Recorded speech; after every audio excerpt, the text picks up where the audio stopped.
Muy buenas tardes a todos. Muchas gracias por acompañarnos hoy en la tarde en este tan interesante tema, tanto para la población pediátrica como adulta. Hoy trataremos el tema de apnea del sueño, un tema que compete a muchos especialistas por ser una entidad, una enfermedad que puede afectar muchos de nuestros órganos, tanto desde el acompañamiento y la molestia del ronquido a nuestras parejas, como también en problemas cardiovasculares y situaciones serias como puede ser un infarto o una arritmia. Hoy contamos con dos especialistas que tocarán el tema: el doctor Luis Quiroa, otorrinolaringólogo y cirujano de cabeza y cuello, con una especialidad también en apnea obstructiva del sueño, en la parte quirúrgica, y un gran amigo, Mario Gandini, de Gandini Dental, quien también en su entrenamiento en los Estados Unidos realizó una especialidad en la creación de prótesis, no solo para la reconstrucción maxilofacial, sino también para tratar estos temas en los cuales una prótesis dental nos puede ayudar muchísimo a mejorar estos síntomas. Sin más, les doy nuevamente la bienvenida. Gracias por acompañarnos hoy en el siguiente webinar del Centro Clínico de Cabeza y Cuello. Espero que les guste. Estaremos respondiendo a sus preguntas. Por favor, escríbanoslas y trataremos de responder todas aquellas que estén en nuestras redes para poderles dar la mejor información posible. Con esto les dejo al doctor Luis Quiroa para que inicie su presentación. Muchas gracias y bienvenidos. Muy buenas tardes. Para mí pues es un gusto hablar a continuación de lo que es. ¿Se escucha? Para mí es un gusto compartir con ustedes en la siguiente presentación, que es acerca de ronquidos y apnea del sueño, que es uno de los tantos trastornos o disturbios del sueño. Los trastornos del sueño, entre los cuales tenemos estos disturbios respiratorios, que ocurren en el 30 al 40%. Los ronquidos se dice que el 40% ocupan este disturbio, apneas entre el 5 y el 30%. Existen movimientos periódicos de los miembros inferiores, los cuales corresponden al 7% de estos trastornos. Insomnio en el 30%, narcolepsia en el 0.5% y un adelanto o un retraso en la fase del sueño entre el 5 al 10%. Apnea, para hacerlo más sencillo, pues se conoce como, o se puede definir como, una interrupción de la respiración por al menos un periodo de tiempo que es de 10 segundos. Como vemos acá, pues es una apnea que puede clasificarse como obstructiva, de origen central, y puede ser también de origen mixto. En este caso nos vamos a centrar prácticamente en la apnea obstructiva del sueño. A continuación les voy a dar el resumencito nada más para decirles en qué consiste las otras dos apneas, pero apnea obstructiva del sueño se refiere a un trastorno en el cual se caracteriza por una obstrucción repetitiva, ya sea completa o parcial, de la vía aérea superior durante el sueño, lo cual altera la arquitectura normal de este y usualmente se asocia a una desaturación de oxígeno. Puede ser una obstrucción mecánica o puede ser pérdida de tono de los tejidos del tracto aerodigestivo superior. Como vemos en las imágenes, afecta tanto a la población adulta como a la población pediátrica. Este trastorno se asocia a largo plazo con desórdenes médicos y metabólicos. La prevalencia de la enfermedad moderada o severa es aproximadamente del 8%. En la epidemiología de esta enfermedad se estima que afecta más o menos del 2 al 5% de la población en general, con una prevalencia de 4% en hombres y 2% en mujeres. Se dice que el 62% de los hombres mayores de 70 años padecen de apnea obstructiva del sueño. Los grupos de riesgo son mujeres posmenopáusicas, raza latinoamericana o hispanoamericana y la raza negra también son de las más afectadas por esta enfermedad, y el grupo de los pacientes con obesidad. Muchos de estos casos no son diagnosticados, ¿verdad? Se estima que más o menos el 80 al 90% de los pacientes no tienen el diagnóstico de apnea del sueño. Es una enfermedad progresiva aún en ausencia de ganancia de peso, debido a que existe una denervación palatal con polineuropatía localizada e infiltración de células inflamatorias en el paladar blando. Esto secundario muchas veces a los ronquidos producidos por los pacientes que tienen que forzar la respiración prácticamente para vencer la obstrucción que existe en orofaringe o en otras partes del paso del aire hacia los pulmones. El ronquido ocurre prácticamente en el 40% de los hombres y en el 20% de las mujeres. Es muy común que se deba a la vibración del paladar blando.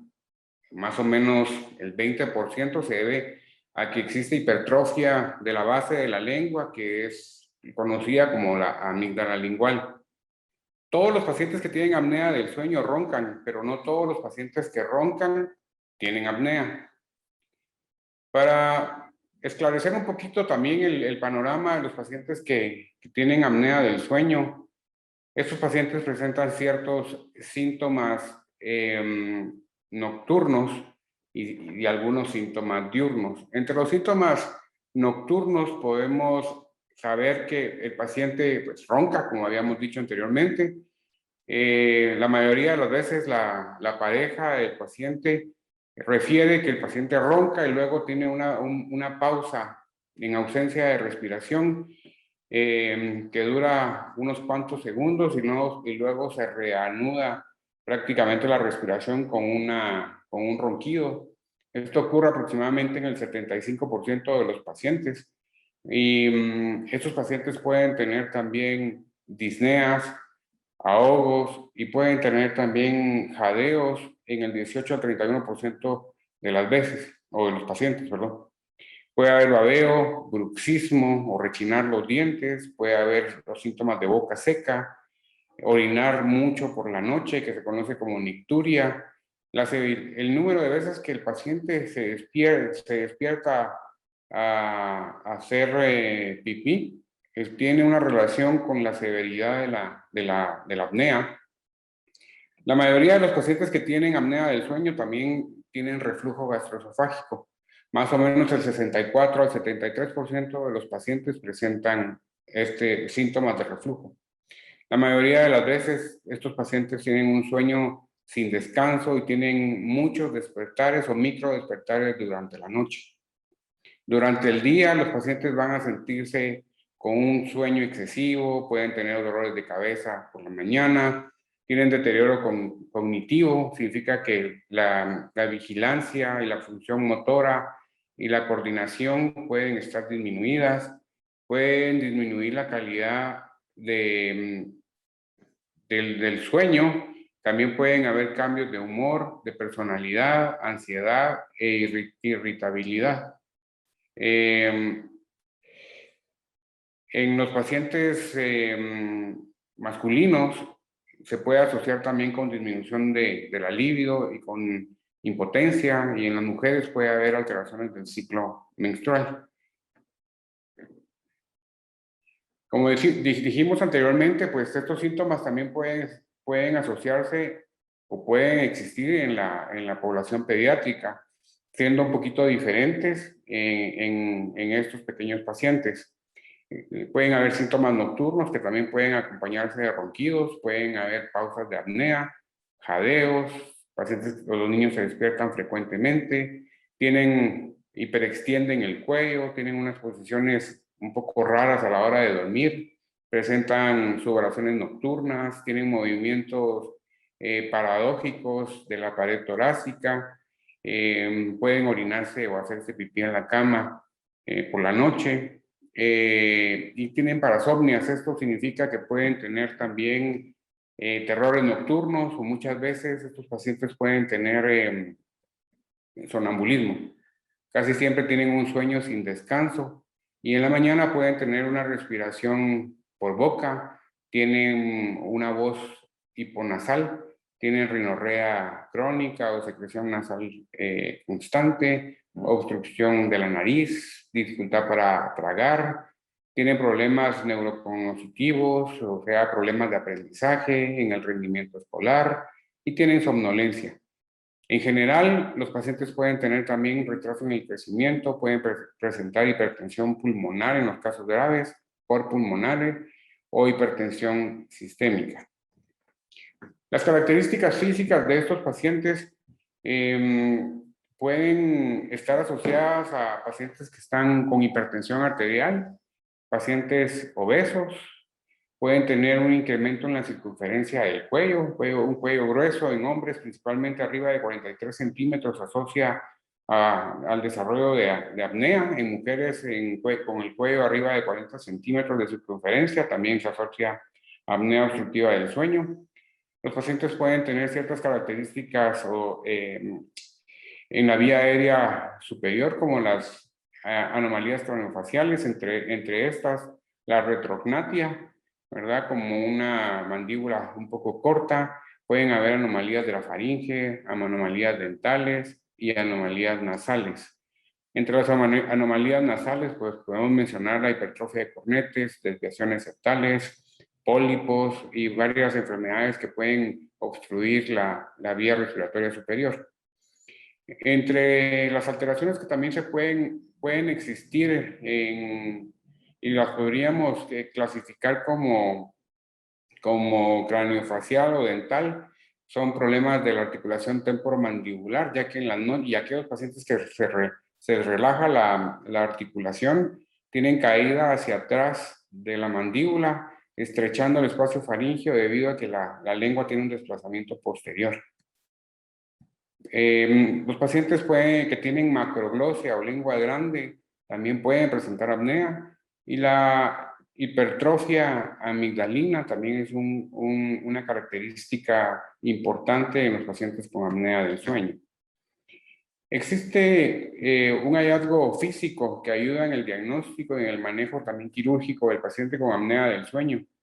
Esta se conoce como la posición de Friedman de la lengua y describe la posición de la lengua en relación con los pilares amigdalinos, con la úvula, con el paladar blando y el paladar duro.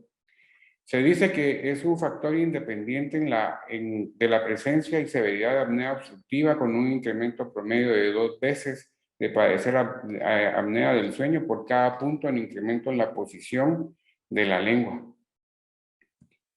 El diagnóstico, pues prácticamente con los síntomas que el paciente refiere en base a esta historia clínica y mediante el auxilio también de algunos cuestionarios válidos, podemos tener la sospecha bastante fuerte de que un paciente esté con apnea del sueño.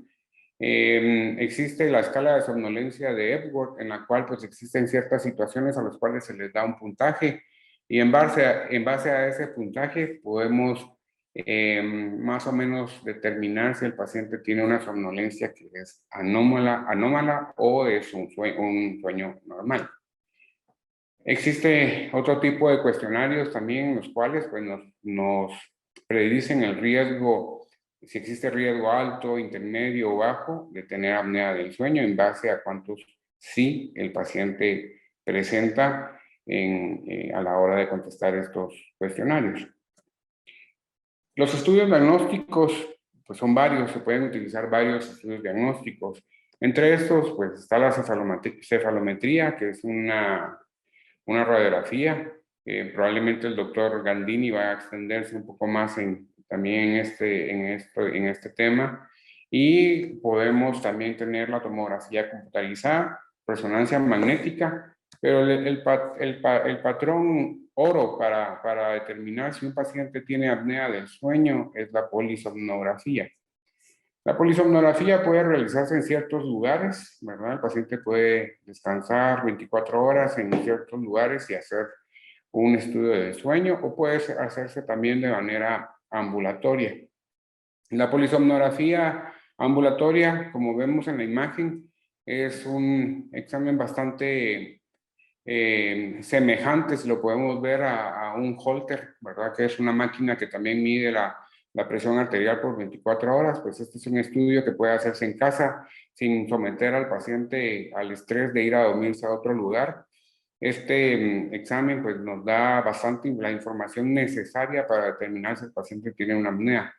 La apnea, como habíamos dicho, puede ser obstructiva, mixta y de origen central. La de origen central es cuando existe un defecto a nivel del sistema nervioso central que inhibe la transmisión de la información hacia los músculos de la respiración para que ejerzan su función de la respiración, y lo mixto es la combinación de ambos. En este estudio podemos ver cómo están los niveles de oxígeno, hasta cuál es el nivel más bajo que llegan en un momento determinado, las pulsaciones, el número de apneas mixtas, el número de apnea obstructiva. Todo este estudio, mediante la interpretación de cuántas veces el paciente tuvo apneas o hipopneas, existe un índice. Ese índice, en base al número que suceden por hora, así es como lo podemos decir si se trata de una apnea de origen leve, moderado o severo. La severidad es casi siempre cuando ocurren más de 30 episodios por hora. Este es el estudio prácticamente diagnóstico de apnea obstructiva del sueño, y tenemos algunas herramientas también que nos ayudan para determinar a qué nivel está la obstrucción de los pacientes que tienen apnea del sueño. Uno de los estudios más importantes y que se hace en la evaluación en la clínica, pues es la nasofibrolaringoscopía. Es un estudio que se realiza mediante un endoscopio flexible, evalúa la nariz, llegamos a la pared posterior de la rinofaringe, como se ve en el video que está corriendo actualmente. Este estudio es básico en todos los pacientes que hay sospecha de apnea obstructiva, o en pacientes incluso que roncan. Ahí en la imagen podemos ver las cuerdas vocales en vibración, y vemos la epiglotis también en la región anterior. Como les digo, es un examen básico que se hace en clínica para evaluar la obstrucción de la vía respiratoria. Mediante la utilización de este examen podemos hacer ciertas maniobras que nos pueden dar cierta idea del sitio de obstrucción de la vía aérea superior, ¿verdad? Este examen pues, se conoce, o esta maniobra se conoce como maniobra de Müller. Es un examen bastante simple y seguro para el paciente. Puede confirmar más que todo el colapso de la hipofaringe. La hipofaringe está en la parte más baja, prácticamente a nivel de la región de las cuerdas vocales.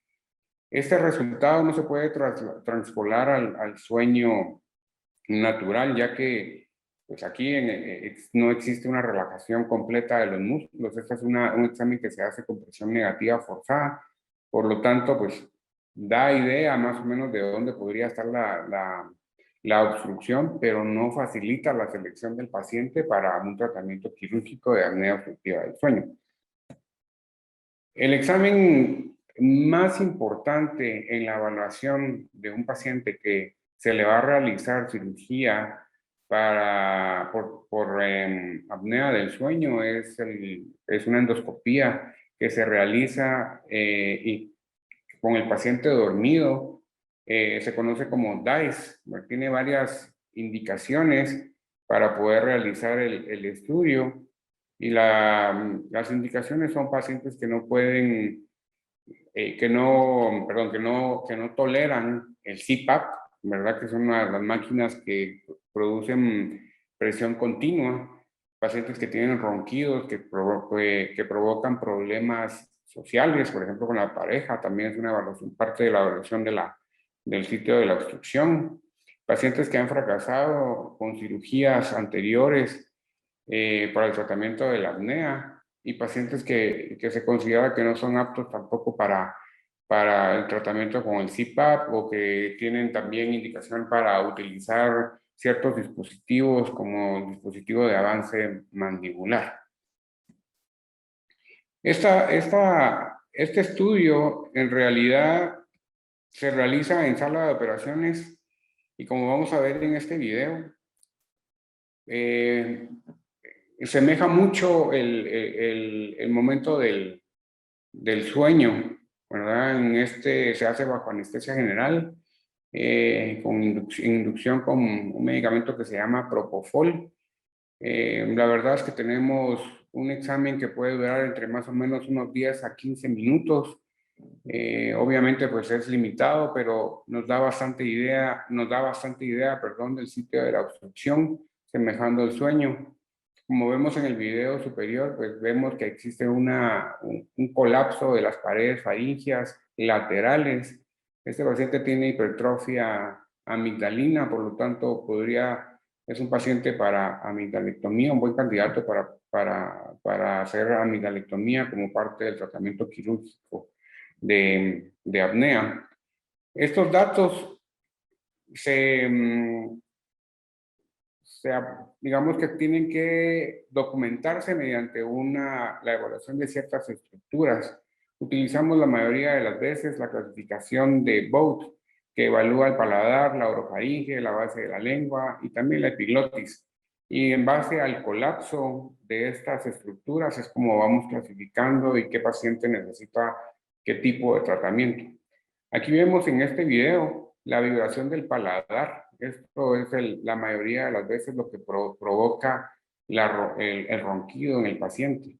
Este paciente es diferente, tiene un colapso circunferencial de la hipofaringe o de las paredes faríngeas. Por lo tanto, pues requiere otro tipo de tratamiento, ¿verdad? Aquí podemos decidir también si el paciente pues mejora al hacer ciertas maniobras de movilización de la mandíbula para un dispositivo de avance mandibular, o si definitivamente es un paciente que necesita la máscara de presión positiva, que es el CPAP.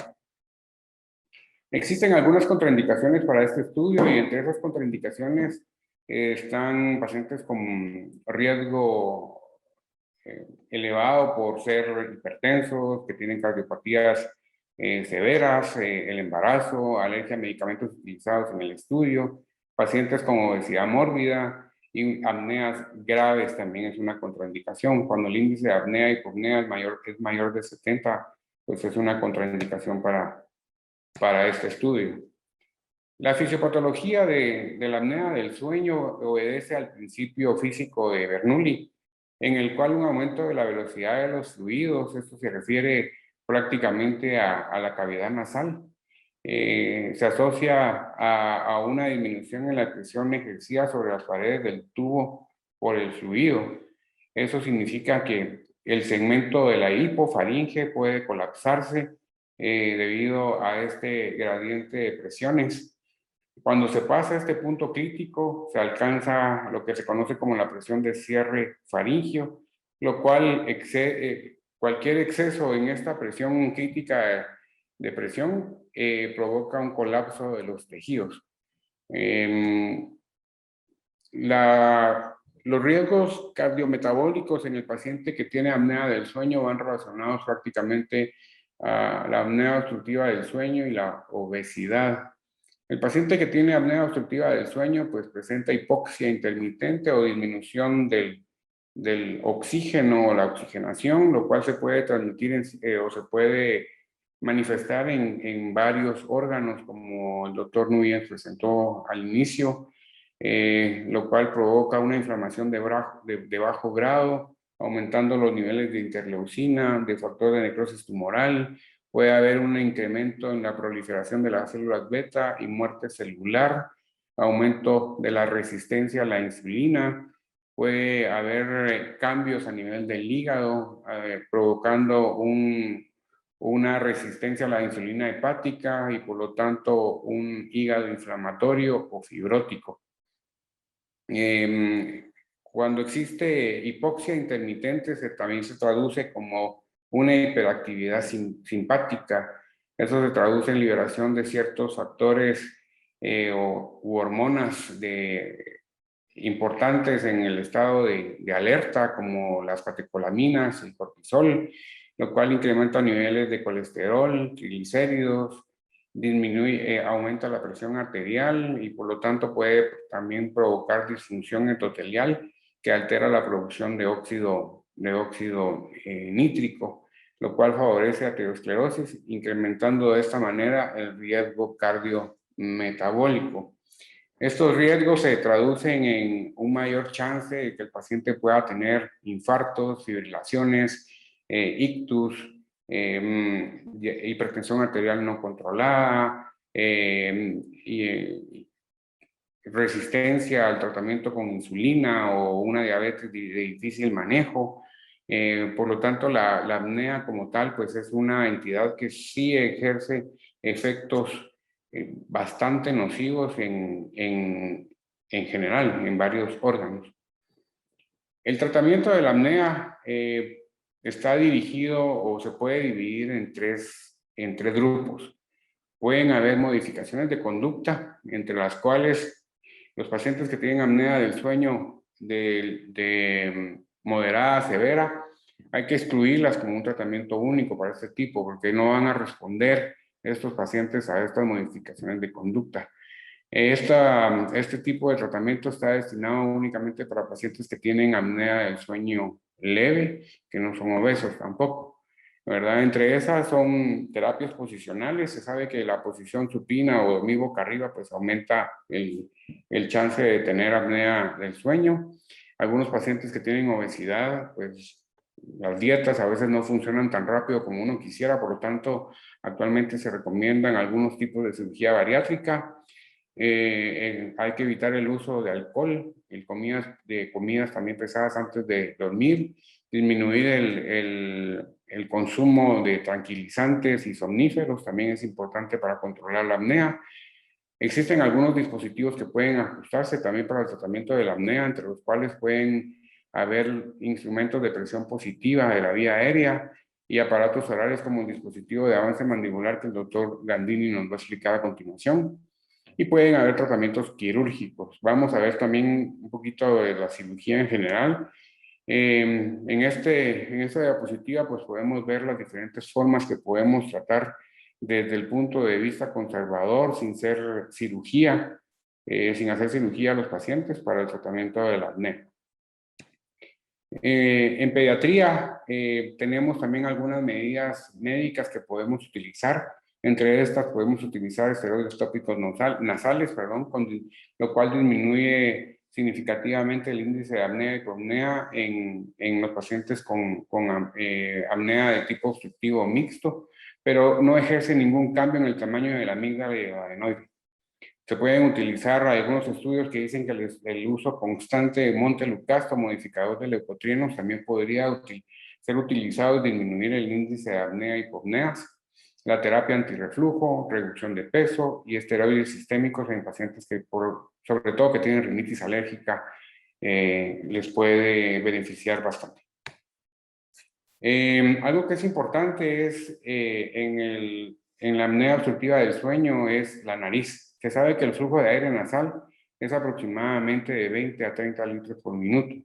Este flujo de aire estimula siempre la respiración en el sentido de que aumenta la ventilación por minuto. La obstrucción nasal se sabe que es un factor de riesgo para todos los desórdenes del sueño, de la respiración, y se sabe que existe una prevalencia de obstrucción nasal en el síndrome obstructivo de apnea del sueño de más del 45%. La nariz ejerce en realidad el 50% de resistencia en la vía aérea superior y la fracción nasal de la respiración es del 95.7% durante el sueño. En la imagen radiológica vemos la desviación del septo, la hipertrofia de cornetes, que pueden interferir y aumentar la resistencia del flujo a través de ella, lo cual puede, como habíamos dicho anteriormente, ser un factor para que la presión en la hipofaringe sea menor y por lo tanto haya colapso de las paredes faríngeas. El tratamiento estándar para la apnea obstructiva del sueño moderado a severo es el CPAP, que es la mascarita que está en la imagen que vemos, la cual se inicia con una presión de centímetros de agua entre 5 y 15. En la imagen podemos ir viendo cómo es que a 5 centímetros de agua se va abriendo la vía aérea superior. Hay pacientes que no toleran presiones altas, por lo tanto, existe más o menos en la literatura un porcentaje del 46 al 83% de los pacientes no se adaptan a esta máscara. Más del 50% de estos pacientes tienen síntomas de obstrucción nasal y la obstrucción nasal se asocia significativamente con el abandono de la terapia con el CPAP. La nariz y su conexión con el síndrome de apnea obstructiva del sueño es que cuando existe un incremento en la resistencia de la vía aérea, esto se traduce con ese principio de Bernoulli que habíamos dicho anteriormente, lo cual se traduce en un colapso de las paredes faríngeas. Cuando existe una obstrucción nasal, como reflejo, abrimos la boca. La boca se desplaza, hace que se desplace la lengua hacia atrás, lo cual obstruye prácticamente la faringe. Eso pues, aumenta todavía más la apnea en este tipo de obstrucción nasal. El deterioro de este reflejo nasal pues, se traduce también en una disminución del estímulo ventilatorio. Y también se produce por la misma hipoxia una disminución en la producción de óxido nítrico que está bien establecido que la disminución de este puede estar relacionado con la formación de ictus. Es importante seleccionar a los pacientes que necesitan tratamiento quirúrgico.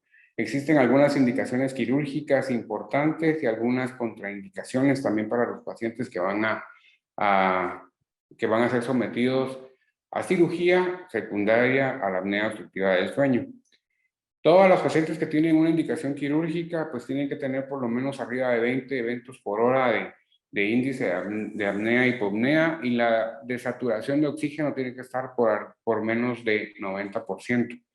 Tienen pacientes que tienen arritmias e hipertensiones, que tienen síntomas neuroconductuales y que tienen un fallo en el manejo médico. La obstrucción de sitios anatómicos como en la nariz, el paladar y la base de la lengua también son indicaciones de cirugía. Y las contraindicaciones, pues, son enfermedades pulmonares severas, enfermedades cardiovasculares inestables, obesidad mórbida, abuso de drogas o del alcohol, inestabilidad psiquiátrica y expectativas no reales prácticamente. Existen algunos procedimientos quirúrgicos que van en fase 1, ¿verdad? Que son como lo primero que tenemos que hacer para el tratamiento de la apnea. Y existe la fase 2, que son procedimientos mucho más complejos. La verdad, la mayoría de los procedimientos quirúrgicos que pueden realizarse tienen algunos una buena tasa de resolución del problema, aunque algunas veces el tratamiento quirúrgico no se hace exclusivamente para solucionar la apnea, sino se hace también para que el paciente pueda tolerar mejor la adherencia al CPAP, ¿verdad? Esta racional de cirugía nos permite evaluar sistemáticamente a cada uno de los pacientes y la cirugía casi siempre se dirige al sitio específico de la obstrucción anatómica. Reduce riesgos de hacer más cirugía de lo que necesite, limita el dolor y el tiempo de recuperación. Y la mayoría de los pacientes aceptan bien el tipo de cirugía que se le realiza. Cuando se realiza este procedimiento quirúrgico, por lo regular, existen algunos parámetros ya bien establecidos para decir que el paciente pues, respondió al tratamiento quirúrgico y entre esos, pues siempre el índice de apnea y hipopnea pues, es importante. Y la desaturación de oxígeno tiene que estar arriba de 90 y pues algunas otras cosas más como por el uso, pueden utilizar mejor ya la máscara de CPAP. El tratamiento quirúrgico puede ser amplio, ¿verdad? Entre el tratamiento quirúrgico que vamos a mencionar están los siguientes. El tratamiento en pediatría es exclusivamente, o el tratamiento de elección es amígdalas y adenoides. Es resección de la amígdala y el adenoide. Ese es el tratamiento de elección y el tratamiento médico pues pasa en segundo plano. El tratamiento de elección siempre es quirúrgico. En el adulto, uno de los procedimientos es la úvulo-palato-faringoplastía, que consiste en la resección de la amígdala y resección de la úvula para modificar el paladar y ampliar de esta manera la región del paladar, para que se obstruya en realidad menos a la hora del sueño. Existen faringoplastías de expansión o reposición que se hacen con hilos de sutura, lo cual produce un poquito de fibrosis a nivel del paladar, y esa fibrosis pues permite que el tejido no vibre y disminuya la ronquera y disminuya también el evento de obstrucción. Existen cirugías mucho más complicadas como la que vemos en pantalla, que son avances de un músculo que es el geniogloso y resección de hueso prácticamente. Es una técnica quirúrgica bastante elaborada, la verdad, pero puede funcionar en pacientes seleccionados. Existen osteotomías sagitales, avances maxilomandibulares, que esto sería parte de la fase 2 del tratamiento quirúrgico. Puede haber cirugía a nivel de la base de la lengua con radiofrecuencia. Actualmente existen el estimulador del nervio hipogloso. Esto tiene algunas indicaciones, funciona más o menos como un marcapasos, si lo podemos ver de esa manera. El raciocinio es que va conectado al nervio hipogloso, el cual tiene la inervación de la musculatura extrínseca de la lengua, lo cual hace que protruya la lengua, especialmente el geniogloso. Eso hace de que prácticamente se desobstruya la región posterior de la faringe al mandar un estímulo hacia estos músculos. Funciona prácticamente con una punta, digamos, estimuladora, un generador y un sensor del movimiento torácico. Este se puede programar como que fuera prácticamente un teléfono celular con un dispositivo. Tiene indicaciones bien específicas. Las indicaciones es que, primero, que el índice de masa corporal sea menor de 35, que el índice de apnea de hipopnea sea entre moderado y severo, de 15 a 65, en mayores de 22 años, que no toleren el CPAP de ninguna manera y que tengan anatomía compatible para el implante. Las contraindicaciones son estudios de sueño con más de 25% de apneas centrales o mixtas, que tengan colapso palatal concéntrico en el examen que habíamos mencionado de la endoscopía en inducción bajo anestesia general, el embarazo y alteraciones anatómicas, perdón. Pacientes que requieran resonancia magnética, aunque la primera generación no es compatible con la resonancia, la segunda generación de este dispositivo sí ya es compatible para poder realizar las resonancias. En algunos estudios que están mencionados al pie de la diapositiva, se dice que el 90% de los pacientes tuvo reducción de los ronquidos, 94% de los pacientes están satisfechos y el 79% tienen reducción de los eventos de apnea. Existe la cirugía robótica también para la resección de base de lengua y también de la epiglotis, que tiene también un porcentaje de resolución del problema y cuando la lengua es la principal fuente de obstrucción. Muchas gracias.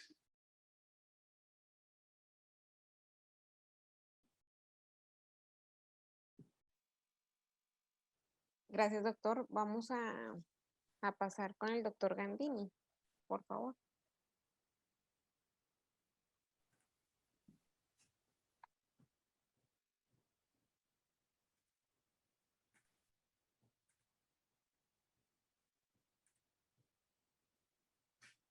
Muy buenas noches, ¿me escuchan?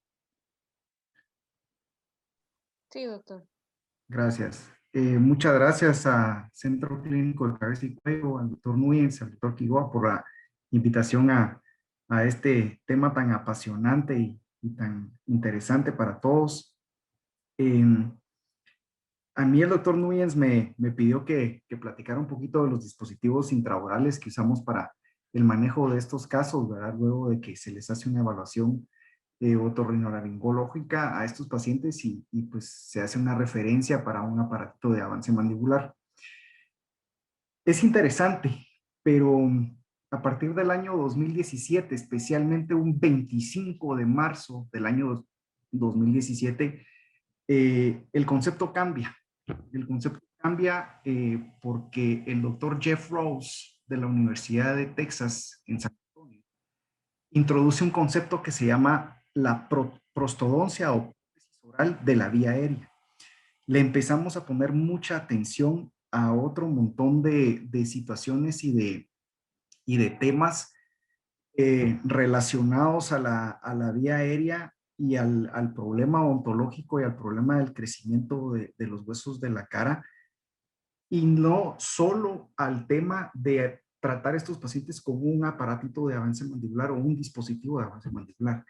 Muchas de las cosas que yo preparé aquí, veo que el doctor Quiroga las tocó en su fase, ¿verdad? Pero es muy importante para nosotros como odontólogos entender todas estas situaciones para poder atender mejor a nuestros pacientes, ¿verdad? Entonces es un término que precisamente hoy, un 25 de marzo, pero del 2017, cambió la forma de tratar a nuestros pacientes y de nosotros como odontólogos, entender el tratamiento de este problema a nivel odontológico, ¿verdad? Entonces, como les dije en un principio, manejamos por muchos años el concepto de odontología del sueño, ¿verdad? Que básicamente trataba a estos pacientes con un aparatito en el cual se le reposicionaba la mandíbula a la hora del que el paciente dormía para poder despejar, jalar la lengua para adelante y despejar la vía aérea, ¿verdad? Y eso era lo que hacíamos.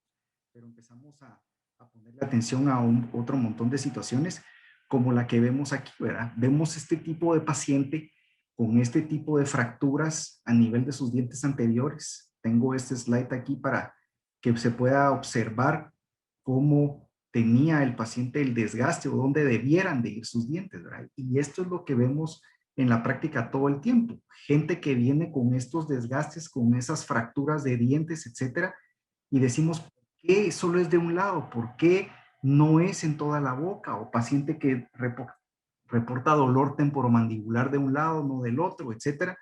Y son pacientes que realmente su problema está a nivel de la vía aérea. Tengo este slide aquí donde vemos que si trazamos una línea, su maxilar superior está más atrás que su maxilar inferior. Entonces, volvemos al tema. Estamos haciendo un aparato de avance mandibular si este paciente ya está con su mandíbula más avanzada a su maxila. Entonces, empezamos a entender que el concepto de bloqueo de la vía aérea superior no era por la mandíbula, era por la maxila. Este paciente tiene un desarrollo de su maxila poco, ¿verdad? No se le formó la maxila como debiera ser. Entonces, es un paciente que debe de recibir, cirugía ortognática, hacer un avance maxilar o hacer una inyección de la maxila con cirugía ortognática, usar ortodoncia, componerle toda su maxilar superior para poderle cambiar su perfil y que realmente su respiración mejore a través de reposicionar, no su mandíbula, su maxila, ¿verdad? Entonces, empezamos a entender las cosas de otra forma, ¿verdad? El doctor Quiroga habló mucho de esto, de los niños que tienen esa posición en el cuello, ¿verdad? Pacientes que están bloqueados de sus amígdalas, pacientes que están bloqueados de sus adenoides. Entonces, protruyen el cuello para poder respirar bien. Estos pacientes deben de tener tratamiento ortodóntico, deben de tener tratamiento quirúrgico de sus amígdalas y deben de usar posicionadores para corregir la posición de sus cervicales y cuello. Y todo eso va a componer mucho la posición de la vía aérea. Entonces, empezamos a ver como odontólogos todas estas situaciones. Niños, ¿verdad? El doctor Quiroga también habló mucho de niños. pacientitos que vemos así, ¿verdad? Con su mandíbula totalmente retruida. Esto le llamamos pacientes con clase 2, ¿verdad? Que sus dientes superiores están más adelante de los dientes inferiores. Entonces, los papás tienen que ponerle mucha atención al desarrollo de estos niños y ver de tratarlos inmediatamente para cirugía de amígdalas, adenoides, etcétera. Y muy importante, empezarles un tratamiento ortodóntico temprano con aparatos, ahora hay como el MyoBrace, hay otro tipo de aparatos más que van haciéndole una ortodoncia amarrada al crecimiento del niño, ¿verdad? No es de ponerle frenos al niño a esta edad, no, es de usar aparatología para que su crecimiento de sus huesos de la cara sea el correcto y no de grande sufra esos bloqueos de vía aérea, ¿verdad? De todo esto se habla mucho, ¿verdad? De estos niños que realmente no tuvieron un crecimiento normal de sus maxilares porque no tuvieron lactancia materna, porque tuvieron una dieta muy basada mucho en compotas y comida muy sólida, entonces no tuvieron el esfuerzo de la succión, no tuvieron el esfuerzo de masticar, no tuvieron el esfuerzo de muchas cosas que le promueven al ser humano el crecimiento normal de los huesos de la cara, ¿verdad? Entonces, es muy importante manejar todo esto, ¿verdad? Entonces, enfocados en ese concepto, ¿verdad? Que ya no es solo de corregirle al paciente o de recibir ese paciente para una referencia de una mandibular, sino entender todo lo que podemos hacer como odontólogos para mejorarle la posición de sus dientes, la posición de la lengua a ese paciente, para mejorarle su respiración y al mejorarle su respiración, mejorarle su sueño. Doctor, perdón, se le está entrecortando. Creo que hay algún problema con su micrófono. Perdón, ¿me escuchan ahí? ¿Ahí me escuchan mejor? Sí, señor. Ok. Entonces, hablaba de esto, ¿verdad? De mejorarle toda la parte de respiración al paciente para que mejorara su sueño. En muchos años hemos manejado el concepto de la ortodoncia, de extraer piezas y alinear todos los dientes de cierta manera para que el paciente se le vea bien su sonrisa. Pero al extraer piezas, nosotros estamos achiquitando o haciendo más pequeños los maxilares en la boca. Y al hacer más pequeños los maxilares en la boca, ¿qué hacemos? Apretamos la posición de la lengua. Y al apretar la posición de la lengua automáticamente se va para atrás. Entonces, son conceptos que tienen que cambiar. Tenemos que empezar a pensar diferente. Tenemos que introducir en nuestros tratamientos dentales, ortodónticos y protésicos el concepto de vía aérea. Ya es un concepto que no puede quedar separado, que nosotros como odontólogos tenemos que trabajar de la mano con el otorrino para poder manejar mejor a estos pacientes. Entonces, al mejorar la respiración de nuestro paciente, vamos a mejorar su bruxismo, vamos a mejorar su problema de articulación temporomandibular, vamos a mejorar la oclusión, la erosión, las enfermedades periodontales que se dan por la respiración bucal, caries, porque la caries empieza a salir cuando el paciente tiene su boca seca. Al tener su boca seca, cambia el pH de la boca completamente y empiezan a tener caries. Los desgastes funcionales que hicimos, ¿verdad? Yo les explico a los pacientes, pero ¿por qué me quiebro siempre ese diente? Porque cuando usted está durmiendo y usted no está respirando bien, su cerebro, el mensaje que le da a su boca es: abra la boca, respire, mueva su mandíbula para que usted pueda respirar. Ese es el mensaje que está tirándole el cerebro al paciente, ¿verdad? Entonces, por eso son esos movimientos parafuncionales que los pacientes hacen en la noche, ¿verdad? Entonces, es muy importante tomar todo esto en cuenta. Hablamos otra vez de los aparatos de avance mandibular y tenemos una persona que viene a la clínica y es una paciente que la clasificamos como clase 3. ¿Qué significa que sea clase 3? Que tiene ya su mandíbula protruida. Entonces, este caso no es para un aparato de avance mandibular. Este caso es para una ortodoncia. Corregirle al paciente la posición de sus maxilares, corregirle la posición de sus dientes, expandir los arcos y el paciente va a poder despejar su vía aérea, va a poder respirar mejor, ¿verdad?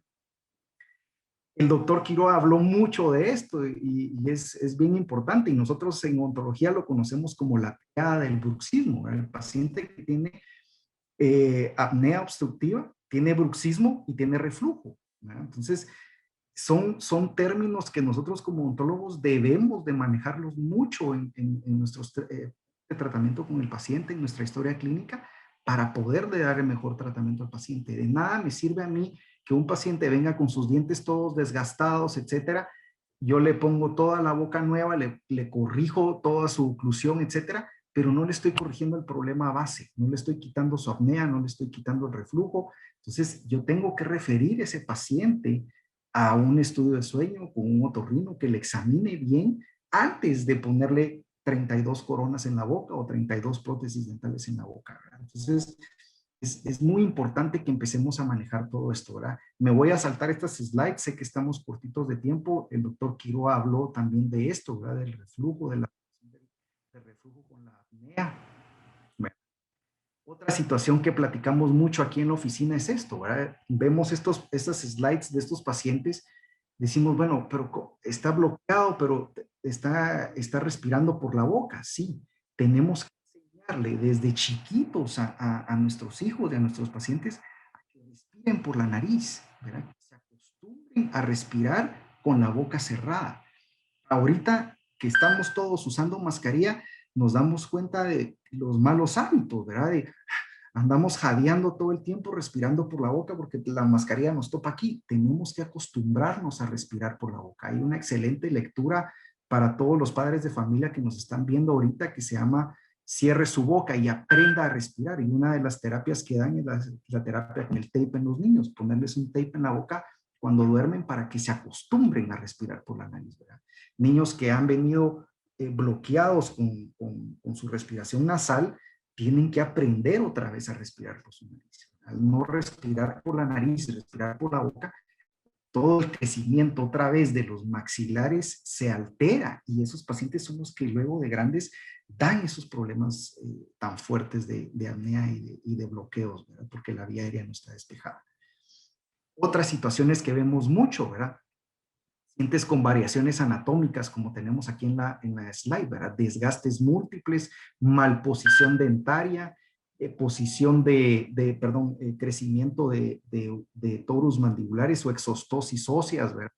A todo el nivel del maxilar, freníos linguales, agarrando la lengua muy atrás o muy adelante. Entonces, todas estas son situaciones que tenemos que resolver al paciente. De nada me sirve a mí agarrar a este paciente y hacerle un aparatito de avance mandibular. Primero, no lo voy a poder ni fabricar correctamente porque no se lo puedo colocar al paciente con toda esa posición o malposición dentaria que tiene y de las exostosis óseas o los huesitos que tiene en la mandíbula. No lo va a poder usar. Entonces, tengo que resolverle primero esas situaciones a este paciente. Y la resolución es quirúrgico-ortodóntica y protésica, ¿verdad? Entonces, es bien importante ver todas estas situaciones, ¿verdad? Hablando puramente de la aparatología mandibular, los aparatos son excelentes, como dijo el doctor Quiroga, es una de las opciones de tratamiento. Luego de que ya descartamos todas las otras situaciones que puede tener el paciente, ¿verdad? Tenemos el CPAP, ¿verdad? Que él también habló, me voy a saber esto. Todas las opciones quirúrgicas, ¿verdad? Él habló de todo esto también. Y una de las que nosotros, pues, usando y que conocemos mucho en cirugía ortognática y odontológica, pues es el avance maxilar y mandibular, ¿verdad? Lo que se conoce como el MMA. Doctor, Entonces, disculpe, nuevamente como que se bloqueó el micrófono. perdón, no sé por qué está sucediendo eso. ¿Se oye mejor? Sí, señor. Pues una de las cirugías que nosotros hacemos mucho en todo lo que es cirugía ortognática y en este concepto de tratamiento para estos pacientes es las cirugías de avance mandibular, ¿verdad? Hacer un poquito más grande los huesos de la cara para que la lengua quepa en boca y el paciente pues pueda despejar vía aérea, ¿verdad? Cuando el problema es así. Las terapias con dispositivos, como dijo el doctor Quiroga, pues se usan bastante. Aquí lo pueden ver, ¿verdad? El dispositivo intraoral funciona muchísimo para el paciente que ronca y para el paciente una apnea moderada a leve, ¿verdad? Ya una apnea severa, pues tendremos que usar muchas veces el CPAP o recurrir a un tratamiento quirúrgico. Tratamiento para el ronquido, como dije, ¿verdad? Se usan estos dispositivos para la apnea leve o moderada. La guarda lo que hace es reposicionar la lengua, ¿verdad? El colapso de la lengua hacia atrás, de la garganta. Se puede utilizar el aparatito único o se puede utilizar también con el CPAP, ¿verdad? Esa es una de las cosas que se pueden hacer. Todos estos dispositivos, como les digo, tienen que ir de la mano o tienen que estar indicados luego de haber hecho con estos pacientes un examen completo, ¿verdad? De apnea y de sueño. Este dispositivo, como dice, involucra la selección, ajuste y especialmente está diseñado, ¿verdad? Mucha gente viene conmigo y me dice, Mario, es que yo compré este dispositivo en una farmacia en Estados Unidos y lo estoy usando y esto y el otro. No, esto no puede ser así. Tenemos que hacer un buen diagnóstico, tenemos que ver qué tipo de dispositivo le sirve a ese paciente, cuál es su problema, etc. El dispositivo solo se usa por las noches. Deben ser, como le digo, fabricados para ese paciente en específico. Hay más de 150 marcas y formas de hacer un dispositivo de estos, ¿verdad? Tiene que ser siempre una colaboración entre el médico y el odontólogo, ¿verdad? No, no es una cosa que yo se la prescribo al paciente, no. El paciente ya viene porque ya le hablaron, ya fue, ya sabe qué es el problema que tiene la apnea y viene conmigo o viceversa. Yo lo diagnostico y lo mando a hacer un estudio de sueño, a hacer un estudio de apnea, ¿verdad? Entonces es una cosa que no la puedo hacer yo solo, necesito el soporte de otros especialistas, ¿verdad? El paciente debe entender que al hacer un dispositivo de estos no va a ser una terapia de un día, de una sentada, no. Esto es algo que nos toma tiempo. Tenemos que hacer varias pruebas, vamos modificando, ¿verdad? Yo no puedo sacarle la mandíbula 3 centímetros a ese paciente, no. Tengo que ir midiendo con las semanas, viendo a dónde avanzó, le podemos sacar otro poquito y así vamos caminando hasta que realmente vemos que pudimos despejar la vía aérea por lo menos en un 30-40% más de lo que él tenía, ¿verdad? Y todo eso ahora lo hacemos con tecnología. El aparato, la ventaja que tiene sobre el CPAP es que es un aparato fácil de usar, fácil de manipular, fácil de llevar de viaje, etcétera, ¿verdad? Entonces no es nada complicado. ¿Cuáles pueden ser las desventajas? Es un poco incómodo el uso a nivel de la articulación, ¿verdad? El tener la boca posicionada o obstruida durante 5, 6 horas o 7 horas que duerme el paciente en la noche, pues le va a crear un dolor temporomandibular por unos días. Pueden haber cambios oclusales, ¿verdad? Haber pacientes que por estar en esa posición la mordida se les empieza a alterar, entonces tenemos cada vez que se quiten el aparato para reposicionar su mandíbula, para reposicionar sus dientes, que su mordida vuelva a encajar donde el paciente la tiene, ¿verdad? Y pues una de las cosas que también se habla, aunque no es muy frecuente, pues es que el paciente al quitar o poner el aparato, pues se lastime un diente o se rompa un diente o se zafe alguna prótesis o alguna restauración que el paciente tenga anteriormente. Como decimos, el aparato lo que hace es la mandíbula, sacar la mandíbula hacia adelante, obliga al paciente a dormir con la mandíbula protruida y así jalar la lengua para adelante y abrir el aparato que generalmente se usa es un aparato fijo, no es un aparato movible, a pesar de que hay muchísimos aparatos de diferentes tipos, ¿verdad?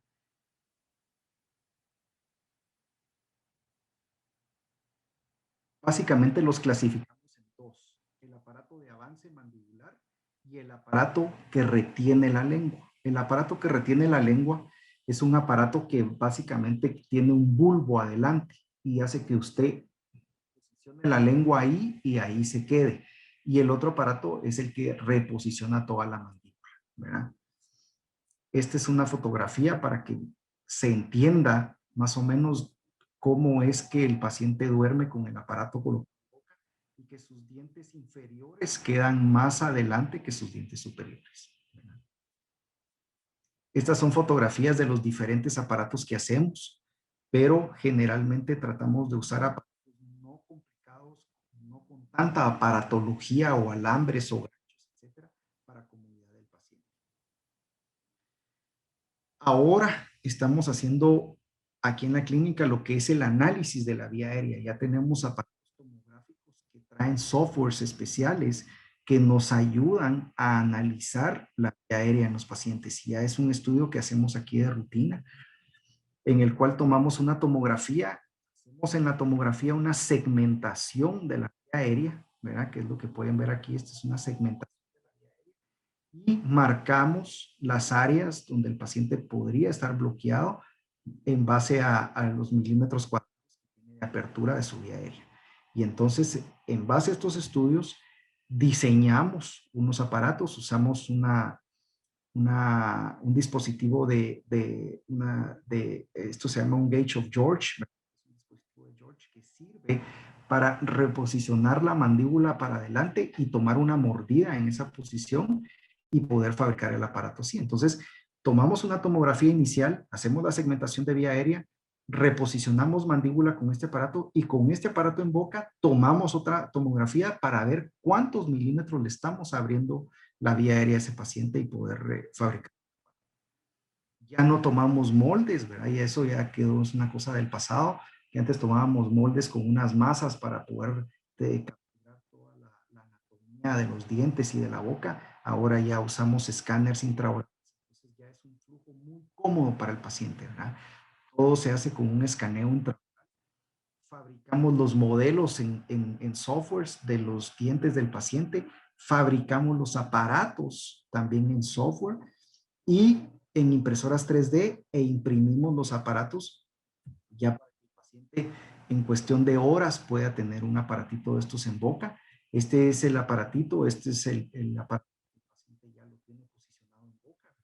Para algunos que ya usan una guarda oclusal, pues es algo que básicamente es muy similar.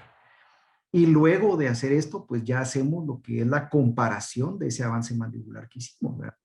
El paciente venía con esa segmentación, ¿verdad? Ese bloqueo aquí, y con el avance mandibular logramos liberar aproximadamente 44 milímetros cuadrados el bloqueo de esa área. Entonces, ya esta tecnología nos permite analizar de forma y realmente que el paciente también entienda cómo está siendo su problema o dónde es su problema. Muchas gracias, estoy a las órdenes en cualquier pregunta que quieran hacer. Muchas gracias, doctor. Muchas gracias, doctor Quiroga. Vamos a atender solo algunas preguntas. Las demás se las enviaremos por correo a los participantes porque estamos un poco cortos de tiempo, pero empecemos con una pregunta para el doctor Quiroga. Tengo 40 años, me efectuaron una exitosa rinoplastía por cornetes grandes. Tengo apnea de sueño provocada por sobrepeso y aumento de masa corporal, incluyendo de cuello. ¿Esto puede ser reversible solo bajando de peso? Hola, buenas noches, ¿me escuchan? Sí, señor. Ok, Luis, en realidad deberíamos de hacer una polisomnografía de sueño para establecer si existe o qué grado de apnea tienes. Dependiendo del grado de apnea que tengas o la severidad que tengas, y ver también algunos datos sobre el peso, talla, el índice de masa corporal, para ver si esto puede ser únicamente reversible con bajar de peso. Por lo tanto, se hace obligatoria la polisomnografía y en base a eso ver si podemos realizar qué tipo de tratamiento se te puede dar. Definitivamente la reducción de peso es un aspecto bastante importante, pero no es el único. Gracias, doctor. Doctor Gandini, nos preguntan, ¿ustedes ya hacen aquí en Guatemala el tratamiento de los implantes para estimular el nervio hipogloso? Esa pregunta es más para nosotros, ¿verdad? Correcto. No, perdón. Entonces, sí, en realidad esta es una técnica bastante novedosa. Se estableció en Estados Unidos más o menos en el 2014, 2016. Es algo bastante nuevo. El implante es bastante caro, ¿verdad? Entre 20 y 20 mil dólares creo que es el costo del implante o el estimulador del nervio hipogloso. Y desgraciadamente pues no está disponible todavía en Guatemala. La técnica quirúrgica no es complicada, excepto el valor del dispositivo. Ok. Les voy a hacer otra pregunta y me indican quién puede responder.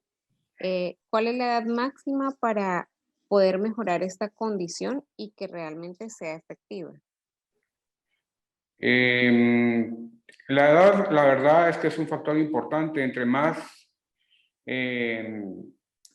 años tiene el paciente, más probabilidades de tener apnea. Como mencionamos anteriormente en una de las diapositivas, el 62% de los pacientes arriba de 70 años tienen apnea obstructiva del sueño. Por lo tanto, la edad no es un factor y se puede tratar en cualquier etapa, ¿verdad? Para evitar las complicaciones que mencionamos anteriormente. Ok. Los relajantes musculares recetados en caso de bruxismo pueden exacerbar la apnea.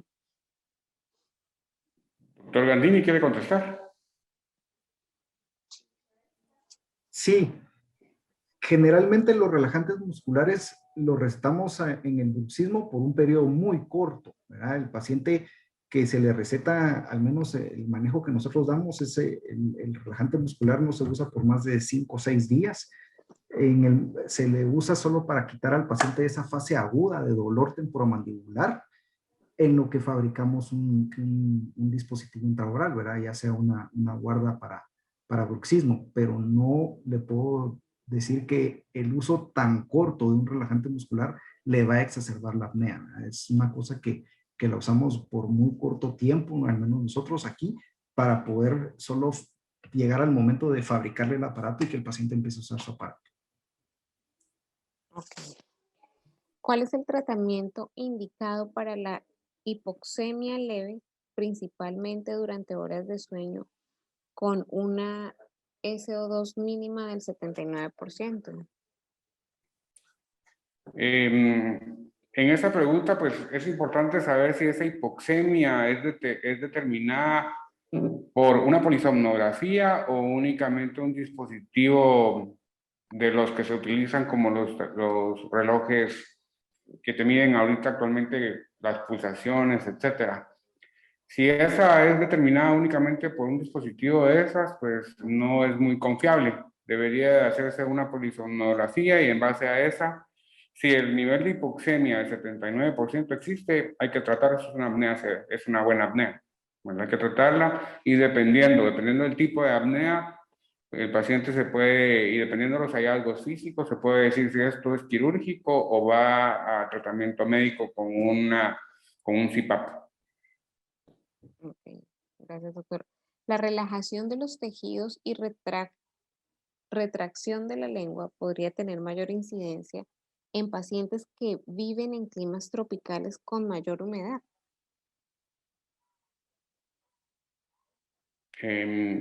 Doctor Gandini, ¿quiere contestar? Realmente no le podría responder esa pregunta. No Okay. tengo ninguna experiencia con eso.